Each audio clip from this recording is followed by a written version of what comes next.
Health inspectors in Barbados to be deployed in full force in a fight against gastro. Christians in Barbados and around the world commemorate the passion of Jesus Christ. And in sports, Barbados' swimmers win 11 medals on the opening day of Carifta in Curacao. Broadcasting from our studios in the Pine St. Michael, this is CBC NewsNight, starting now.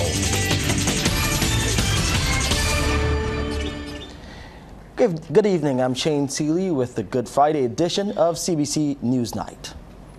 Health inspectors will be out in full force in the coming days as Barbados experiences a spike in gastroenteritis cases. The Chief Medical Officer, Dr. the Most Honorable Kenneth George, whose announcement coincides with World Health Day, says this will be part of the strategy by the Ministry of Health to contain the surge. Just yesterday, it was revealed that the island recorded 312 cases in the first 13 weeks of this year, compared to 42 cases for the corresponding period in 2022. Dr. George has made clear the health inspectors have the power to destroy food or take other tough measures to protect the public from any foodborne illness. I have a couple of mass events coming up. One will be May Day, and there is probably another one. But certainly, regardless of the day or time of that event, the public health inspectors are going to be out in the field. The public is advised to cooperate with them. Remember, under the law, they have certain, there's some provisions under the law for them to condemn and destroy food if food is not prepared in a sanitary manner. So we are going to try to work with you, but I believe that this current spike could certainly be contained because there are easy public health measures to address it. The CMO says businesses and food handlers must have their health certificate as proof that their operations are safe for consumers. And he warns that that's just scratching the surface. It is a comprehensive list of things to do and ways to do them that we are willing to provide. And if you have any issues, you can visit your polyclinic, specifically the Environmental Health Department, so that they can give you some guidance. Now, gastroenteritis is an inflammation of the gastrointestinal tract, including the stomach and intestine. Symptoms may include diarrhea, vomiting, and abdominal pain. If you do experience symptoms, you're being urged to hydrate. If those symptoms persist or worsen, please seek medical attention. Now, Barbados on this World Health Day is celebrating the public health successes which have improved the quality of life over the last 7 decades. Notable achievements made by Barbados include the island's first healthcare centre, which was established in Spikestown in 1955, the opening of the Queen Elizabeth Hospital, and more recently, the COVID-19 National Response Programme. World Health Day is observed under the theme this year, Health for All. Today is also important to the World Health Organization as it observes its 75th anniversary. The WHO is recognizing its achievements under the theme 75 Years of Improving Public Health. WHO Chief Dr. Tedros Ghebreyesus, in commemorating the day, shared the strides made in the area of health globally over the years. Life expectancy globally for both sexes has increased from 46 to 73 years, with the biggest gains in the poorest countries. Smallpox has been eradicated, and polio is on the brink. These are actually two of the important highlights during the 75 years of existence of the organization. 42 countries have eliminated malaria. The epidemics of HIV and TB have been pushed back. 47 countries have eliminated at least one neglected tropical disease. In the past 20 years alone, smoking has fallen by a third. Meanwhile, we hear that the Ashley Lashley Foundation, with its partners on this World Health Day, organized a cook-off competition themed Health for All. The competition not only challenged the competitors' cooking skills, but their crisis-solving abilities as the country seeks to derive resilience from the threat of hunger due to food shortages. Teams included the Ashley Lashley Foundation, the Pan American Health Organization, Peg Farm and Nature Reserve, the Ministry of Health and Wellness, and Queen's College. Minister of State in the Ministry of Health and Wellness, Dr. Sonia Brown, who was among the competing teams, impressed on the need to embrace healthy foods. My role now is to, if we can demonstrate physically what we're striving to do in terms of healthy foods, low salt, low sugar, no trans fat, it will bring awareness to the general community. This is one of the reasons for this whole initiative we kick off. I peeked a little bit and I noticed a lot of local products, and that is the drive we're trying to get to. Use of local products, educate people that it does not have to be expensive and is not necessarily better to bring in than to use what we have. It has been proven in many instances that the foods we have locally are actually healthier and of greater nutritional value than those that we import. And the winners of the cook-off competition were Zakiah Barrow and Kai Yearwood of Peg Farm and Nature Reserve. Congratulations to you. It was not a good Friday morning for the viewers and listeners of the Caribbean Broadcasting Corporation. The corporation's 3 radio stations, all of the multi-choice television channels, and TV8 were all off air as a power cut in the Pine St. Michael led to a disruption of service. Our Chief Executive Officer, Sanka Price, was a part of the team here at our studios dealing with the issue. Caribbean Broadcasting Corporation sincerely apologizes to our viewers and our listeners for the near 5-hour outage that occurred today. It was caused by a power outage in the area, and then when the power was restored, we had a low voltage challenge that impacted our equipment.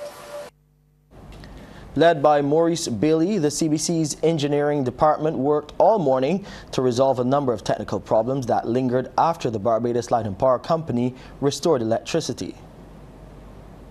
The resumption of the power, there were some anomalies with that power, and it caused some anomalies with our systems that will back up that power. That basically caused the outage that we had during the course of the day, because we needed to protect our equipment from any issues because of the abnormal power that we were getting. We were getting the abnormal power due to a blown fuse on the pole, which Light and Power basically rectified. And now that they have rectified that, we are bringing our systems back online bit by bit. And by 1:15, all of the CBC's services had been restored. Coming up on CBC NewsNight, Christians commemorate Good Friday and the Passion of Jesus Christ. Christians flocked to various churches right across the country throughout the day to hear the religious leaders mark Good Friday with messages of faith, hope, and love. Good Friday is a religious holiday commemorating the crucifixion of Jesus Christ and his death at Calvary. At the Sharon Moravian Church, Reverend Ezra Paris, during the sermon, highlighted the sacrifices Jesus made, noting his work was not limited to any particular group. He noted Jesus died for all of humanity. Reverend Paris urged Barbadians to revere God and pursue righteousness. The cry has gone up. What will become of the generation that is arising? Carelessness, hatred, violence, vengefulness, disregard for authority, carnality, crime. The cry has gone up. What will become of the generation ahead? What is going on? Is it a failure of society? What has gone wrong? Why are we where we're at today? The questions are raised. The cry has gone up.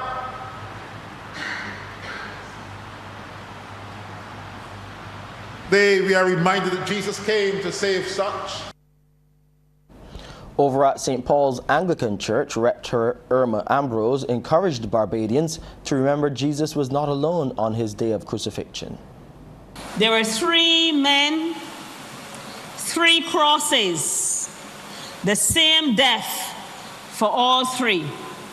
So How were they different?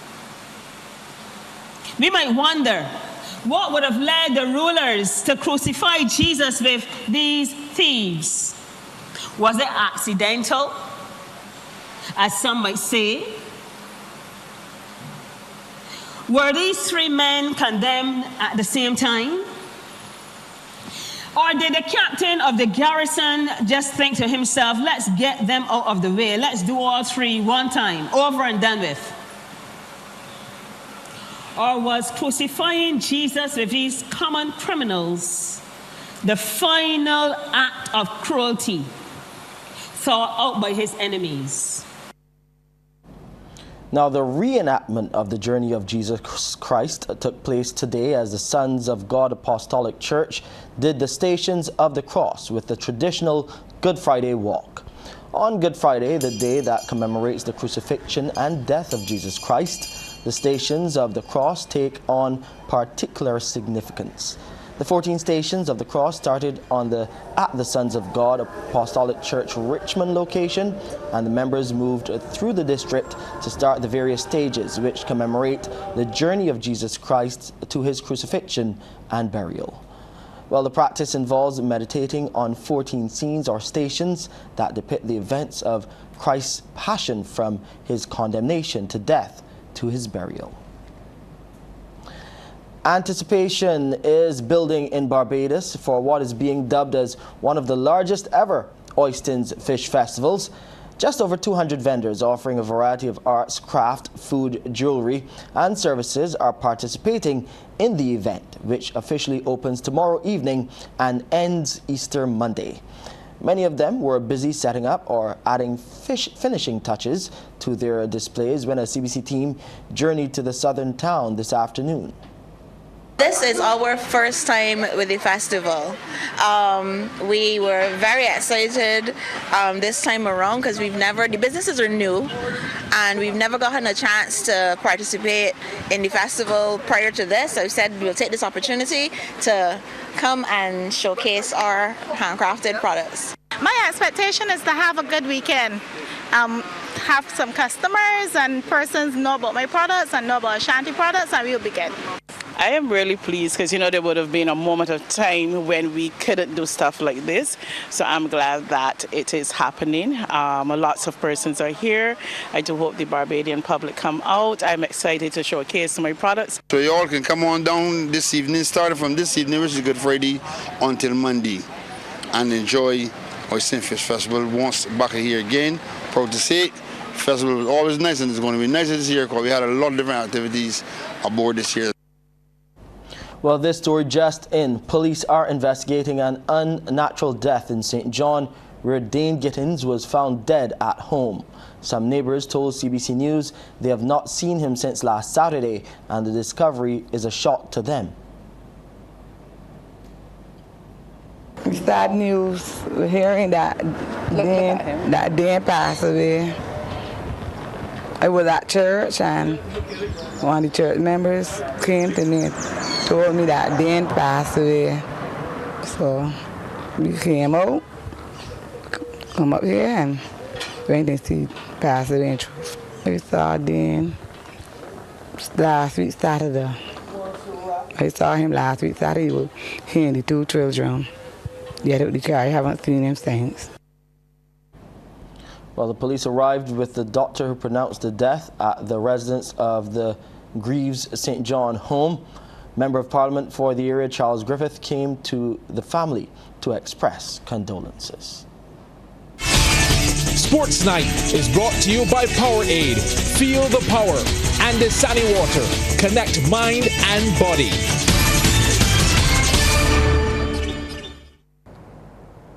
Good evening with sports. I'm Anne-Marie Burke. We start with Carifta News. As Barbados picked up 11 medals, 3 gold, 3 silver and 5 bronze last night on the opening day of the swimming competition of the 36th Carifta Aquatic Championships in Curacao. Striking goal first for Barbados was Heidi Stout in the girls' 13 to 14 800 meters. This was then followed by Adara Stoddard hitting the wall first in the girls' 15 to 17 200 meter back breaststroke. Then the relay team of Sarah Bartlett, Toria Aline, Jen Jaya Simmons and Heidi Stout won the girls 13-14 4x100 meter freestyle relay. The 3 silver medals were won by Amaya Harrison in the 11-12 girls 200 meter breaststroke, while Zachary Burke in the boys 11-12 50 meter backstroke, and also the 100 meter butterfly claimed the other 2. The bronze medalists were Amelia Baker in the 15-17 girls 800 meters, Amaya Harrison in the girls 50 meter backstroke, Jaya Simmons in the girls 13-1400 meter fly, Adara Stoddard in the girls 15-17 equivalent, and the 11-12 girls 4x100 meter freestyle relay team of Kalia Springer, Naomi Owls, Myra Maycock, and Amaya Harrison. They picked up that 5th bronze. Day 2's finals action is currently in session. Meanwhile, the 50th Carifta Track and Field Games was officially opened this evening in Nassau, Bahamas. In the glitz and glamour expected of an opening ceremony, Barbados joined the other 24 countries in the parade of teams at the Thomas A. Robinson National Stadium. The preamble to what will be 3 days of competition with some of the most talented junior athletes from the Caribbean. In welcoming the teams to Bahamas, President of the Bahamas Athletic Association, Dramico Archer, said celebrating the 50th anniversary is more than just what is expected on the track and in the field. This anniversary is not just a celebration of past achievements. It is an opportunity to look to the future, rebuild, and inspire. We must continue to invest in our young people, provide them with the resources they need to succeed, and create a culture that values and supports sporting excellence by raising the bar that much higher. On behalf of the people of the Bahamas, I am beaming as I welcome you to my home, your home, our home. Competition will get going at 9 a.m. tomorrow. CBC TV8 will have live coverage. St. Leonard's Boys and Queen's College are the kings of schools football after winning the Under-16 and Under-19 championships at the BFA Wildy Turf last evening. SLB took the Under-16 title when they went with a 2-1 win over the St. Michael's School. QC's title win was a 2-0 triumph over Courage and Parry. Here are the goals. Marshall in possession. Plays the ball back to Cadogan. Cadogan plays the ball out to the right-hand side. This is Yard. Yard with the shot in! It's Yard, the substitute! Well, that's an excellent goal! Our young Ari. So this is Aline. The ball. Oh, it's a lovely shot! Beautiful. And it's 2-0! Wow. What a free kick by Ruben Aline! Space ahead. Plays the ball back into the box. Is this a chance? I think that's a penalty. It's a penalty. Newsom points to the spot. Can he convert? Manning slots it home. Smith's beating up the surface. The fat lady is about to sing. She's gargling. Referee has the whistle, and St. Leonard's have done it. Beautiful, beautiful, beautiful game. And we're underway here today. Go straight into touch. The CP in yellow, Queen's College in red. And already you see a very cagey battle for the midfield. Good turn there by young Caleb into Ronan Lee. Ball goes over the top. And it looks a ferocious start already to this game, Beanie. Yes. Tackles will be coming in. As this ball is about to be played in. Corner. Ball played in. Oh, that's received. Goal! We know we're talking about how dangerous we just spoke about the danger from set pieces and balls in the air. Cuts inside.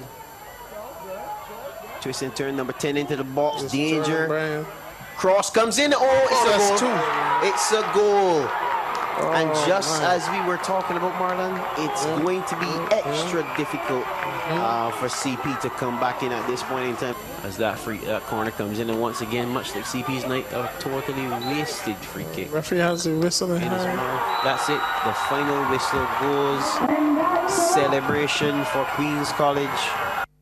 And that's it for this edition of Newsnight. I'm Shane Seeley. Good night.